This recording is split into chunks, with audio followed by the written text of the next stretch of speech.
500 litre दूध में से सेलर जो है उसने 40 लीटर दूध रिप्लेस किया पानी से। इस प्रोसेस को 4 बार करता है वो। आपको बताना है कि पानी मिक्सचर में कितना होगा। तो इस सवाल का बात देखना, मिक्सचर निकाल रहे हैं, दूध डाल रहे हैं, यही कर रहे हैं ना। मिक्सचर में मिल्क है, दूध डाल रहे हैं, पानी डाल रहे हैं, पानी वापस डाल रहे हैं। तो सिंपल सी बात है कि भाई रिप्लेसमेंट अगर आप कर रहे हो, उसको रिप्लेसमेंट का केस बोलते हैं। 500 लीटर का जो मिक्सचर है, शुरू में पूरा मिल्क था, बाद में मिल्क भी होगा, पानी भी होगा, लेकिन जब आप जितना निकाल रहे हो उतना पानी ऐड कर देते हो तो टोटल मिक्सचर का 500 लीटर ही रहेगा। ये बात सही है। अगर मैं ये निकाल लूं कि कितना मिल्क बचा है, उसको मैं 500 में से घटा दूं तो मुझे पानी मिल जाएगा, क्योंकि जितना मिल्क बचा है बाकी पानी होगा, टोटल 500 ही हमेशा होगा। ये इस सवाल का लॉजिक होता है। अब यहां 4 स्टेप पे जाना है। दूसरा एक चीज और समझना है इसमें, जो मैं लॉजिक हमेशा समझाता हूं परसेंटेज के टर्म्स में, कि लेट्स से मेरे पास एक मिक्सचर है, उस मिक्सचर में जब भी मैं लेट्स से 40 लीटर निकाल रहा हूं, 40 लीटर को परसेंटेज के टर्म में क्या बोलेंगे यहां पर? 40 लीटर यहां पर बेसिकली 8% के बराबर है। 500 लीटर के लिए ये 8% है। अब देखिए, एक 500 लीटर के मिक्सचर में मैंने 8% उसका निकाल लिया, तो मिल्क 8% से कम हुआ, फिर आपने पानी भर दिया, अच्छी बात है। अब पानी और दूध दोनों हो गए। फिर से तुमने इसका 8% निकाला, 40 लीटर निकाला यानी 8% निकाला।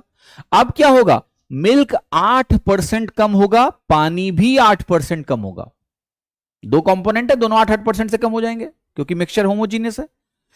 कुल मिला के कहानी यह है कि आपका जो मिल्क है वो हर बार 8% से कम होता रहेगा, क्योंकि वापस आप पानी डाल रहे हो, मिल्क लगातार डिक्रीज करेगा।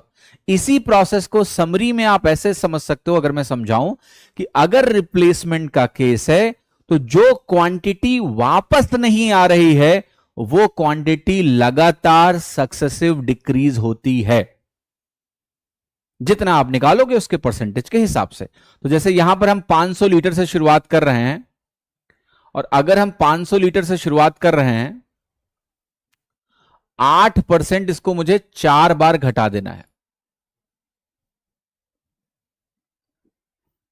जो वैल्यू बचेगी या जो ये डिक्रीज है उसके इक्विवेलेंट जो क्वांटिटी है उतना ही पानी मिक्सचर में आ जाएगा, क्योंकि जितना मिल्क कम हो रहा है उतना ही टोटल फाइनली पानी है हमारे पास। तो मुझे इसका टोटल निकालने में पूरी मेहनत करनी पड़ेगी। अब इसका टोटल आप कैसे निकाल सकते हो आसानी से, इसी पे पूरा गौर करते हैं। अप्रॉक्सीमेशन का यूज करेंगे, जल्दी हो जाएगा ये सवाल। कैसे? देखो, 8% और 8% को अगर मैं मिला के देखूं तो ये वैल्यू होती है नेट 8 8 16, 16 माइनस 64/100। तो ये जो वैल्यू होती है ये होती है 15.36 के बराबर।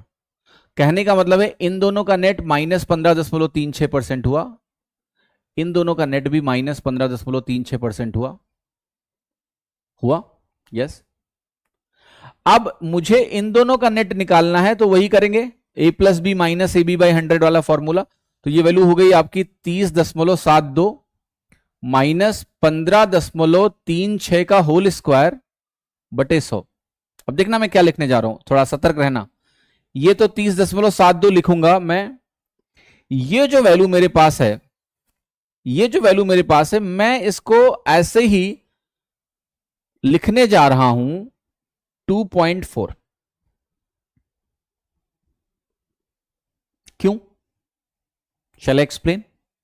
देखो, मैं ये कह रहा हूं ये जो वैल्यू मेरे सामने लिखी है ये वैल्यू 15 से 16 के बीच में है। तो 15 का स्क्वायर 225 होता है, 16 का स्क्वायर 256 होता है। इन दोनों के बीच में लगभग 30 यूनिट का अंतर है कि नहीं है? यस। अब चूंकि ये वैल्यू 0.36 है और मैं अप्रॉक्सीमेशन कर रहा हूं, कोई एग्जैक्ट वैल्यू नहीं निकाल रहा हूं, 0.36 आपको पता है 1/3 के आसपास सोच सकते हैं इसको।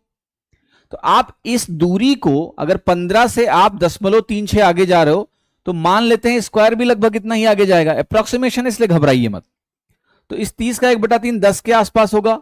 तो आप 235 भी बोल सकते हो, या फिर आप 240 ले लो अपनी कैलकुलेशन को आसान करने के लिए, कोई ज्यादा फर्क नहीं पड़ेगा। अगर आप प्रिसाइज होना चाहते हो तो मैं कहूंगा चलो इसको 2.35 मान लेते हैं।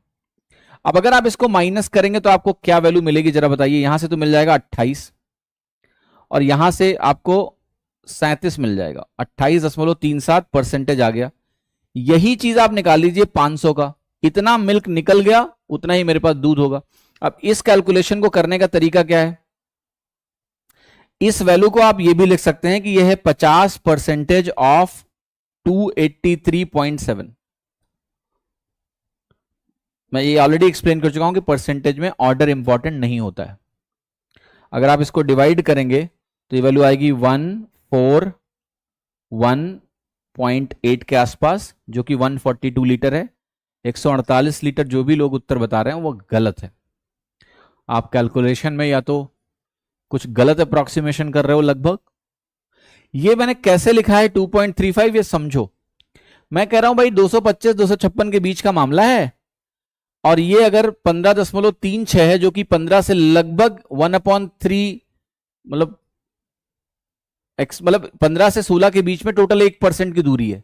ठीक, 15 से 16 के बीच में 1 की दूरी है, ये उसका 1/3 है। तो मैं ये जो गैप है 30, उसका भी 1/3 आगे जाके अप्रोक्सीमेट करके वैल्यू लिख रहा हूं।